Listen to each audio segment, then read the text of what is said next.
E se eu te dissesse que o Eterno não nos chamou para fugir do mundo físico, mas para transformar esse mundo em uma casa para a presença dele? No judaísmo e de forma plena, na fé judaico-messiânica, a vida nunca é só espiritual nem só física.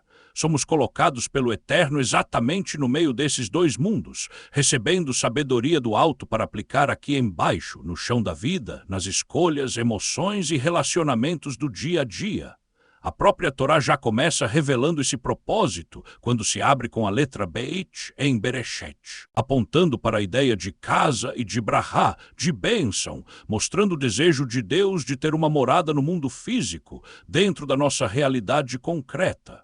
Essa mensagem fala diretamente com quem quer servir ao Eterno sem cair em extremos, nem espiritualizar tudo e esquecer a prática, nem viver só no material e esquecer a alma. A letra Beit, que inicia a Torá em Bereshit, carrega um simbolismo forte. Beit significa casa e está ligada à ideia de Deus desejar uma morada aqui em nosso coração, uma habitação no mundo físico. Nossos sábios explicam que a criação inteira aponta para esse plano, uma alma divina dentro de um corpo físico, chamada a conquistar o mundo e torná-lo um lugar onde a presença do Eterno possa se manifestar através das nossas atitudes. Se você olhar para a forma da letra Beit, ela parece uma casa aberta para frente, um espaço que se projeta para algo maior. Isso lembra a nossa condição. Vivemos dentro de uma casa de dualidade, alma e corpo, bem e mal, inclinação para cima e inclinação para baixo. E é justamente dentro dessa casa que a Torá se torna o nosso mapa, nosso guia prático para cada decisão. A fé judaico-messiânica não nega essa questão. Ela nos ensina a atravessar essa dualidade, guiados pela palavra e pelo Espírito, para que a alma, renovada em Yeshua, dirija o corpo e não seja escrava dele. Rambam fala do caminho do meio, o meio exato como ideal ético, não seguir os extremos dos temperamentos, mas a medida equilibrada de cada característica. Ele diz que aquele que caminha nesse meio termo é considerado sábio, alguém de bom caráter, gentil no falar, íntegro nos negócios e comprometido em cumprir os preceitos com equilíbrio e responsabilidade. Essa ideia conversa diretamente com o que ele mesmo chama de caminho de ouro, não rigidez fria, não permissividade sem limites, mas um coração ajustado, emoções alinhadas, desejos domados e escolhas que refletem a vontade do Eterno em todas as áreas. Quando estudamos Torá à luz de Yeshua, esse caminho do meio ganha ainda mais profundidade. O estudo deixa de ser apenas acúmulo de informação e se torna transformação. A palavra desce da mente para o coração e do coração para as mãos. A verdadeira espiritualidade não está em escapar da realidade, mas em entrar nela com outra postura. Perdoar onde antes havia rancor. Dizer não onde antes havia vício e escolher santidade onde antes havia apenas hábito automático. A alma passa a educar o corpo e o corpo, por sua vez, se torna instrumento de mitzvot, ou seja, de bondade, de justiça e de serviço. Dentro desse processo aparece a ideia de tikkun olam, conserto, reparação do mundo. Em muitos ensinamentos judaicos se diz que cada pessoa tem uma parte específica nesse processo, uma missão única diante do Eterno. Na perspectiva messiânica, entendemos que essa missão passa também por testemunhar o Messias de Israel através de uma vida transformada, não só por palavras, mas por gestos concretos. Escolhas éticas e amor prático. Não se trata de fugir do físico, mas sim de pegar o físico, como o trabalho, a família, o dinheiro, o tempo, e oferecer tudo isso como casa para a presença de Deus. E ninguém faz tikkun sozinho. Quem tem mais sensibilidade espiritual pode ajudar quem está preso demais ao material. Quem é mais prático, organizado, pé no chão, pode sustentar e apoiar quem está mergulhado em estudo e oração, para que esse estudo não o desconecte da vida. Esse apoio mútuo faz parte do próprio concerto.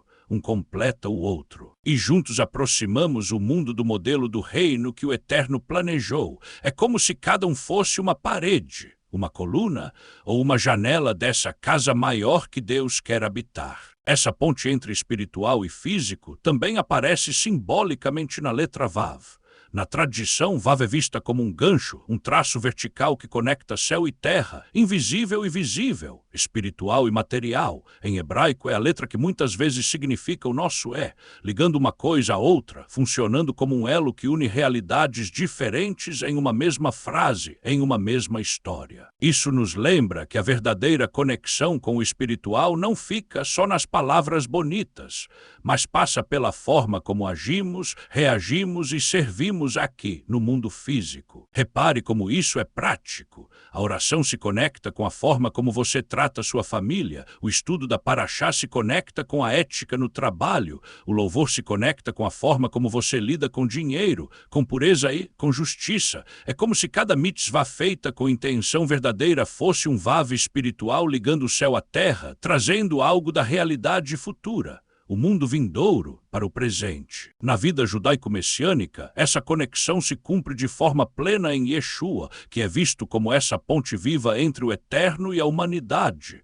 entre Israel e as nações, entre o que já é agudo e o que ainda será revelado. Por isso, estudar letras, estudar Torá e mergulhar em simbologias não é para nos afastar da vida real, é para nos orientar dentro dela, quando o estudo vira apenas teoria, listas e curiosidades sem ação. Nos afastamos do propósito para o qual fomos colocados aqui, crescer e ajudar outros a crescerem através de atitudes concretas, carregadas de amor e verdade. É aí que muitas vezes descobrimos que a nossa missão está justamente nas áreas que mais nos desafiam, o temperamento difícil, o padrão de transgressão recorrente, a ferida antiga, o medo que insiste em voltar. E é exatamente nesse lugar difícil que a alma é empurrada para fora da zona de conforto, na visão judaica e também na vivência messiânica. Crescimento não é passeio em parque, é lapidação, é luta interna, é confronto com a verdade. Se tudo fosse fácil, se tudo estivesse dentro do que a gente já domina,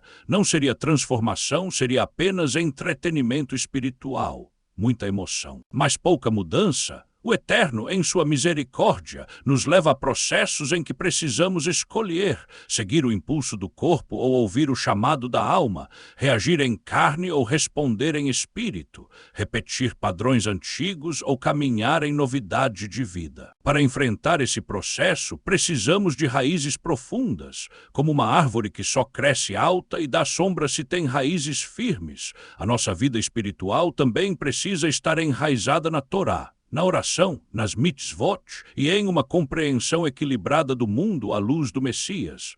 A própria Torá é chamada de árvore de vida para os que aceitam. Uma imagem muito usada tanto na tradição judaica ortodoxa quanto messiânica. Quanto mais profunda é essa raiz, mais estável é o nosso caminho do meio e menos a gente balança quando vem o vento das crises, das tentações ou das dúvidas. Com o tempo, esse crescimento deixa de ser só sobre você. A sua transformação vira abrigo para outros. Pessoas cansadas encontram sombra na sua fé. Pessoas confusas encontram direção na sua serenidade. Pessoas feridas encontram consolo na cura que o Eterno já começou a fazer em você.